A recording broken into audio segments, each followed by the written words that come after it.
बाबासाहेब आंबेडकरांनी बुद्ध आणि त्यांचा धम्मग्रंथ का लिहिला? 4.5 वर्षाचा काळ लागला हा बुद्ध आणि त्यांचा धम्मग्रंथ लिहिण्यासाठी बाबासाहेबाला.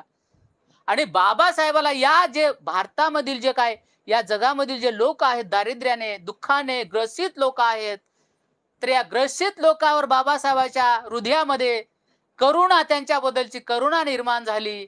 आणि ज्यांनी बुद्ध जे की समस्त मानव जातीच्या कल्याणासाठी बुद्धाचं तत्वज्ञान आवश्यक आहे आणि बुद्धाचा आदर्श समता, स्वातंत्र्य, बंधुत्व, न्यायावर आधारित समाज आणि राष्ट्राची निर्मिती व्हावी या एकमेव उद्देशाने आपल्या प्रकृती चांगली नसताना, बाबासाहेबांची तब्येत ठीक नसतानाही रात्रंदिवस राबून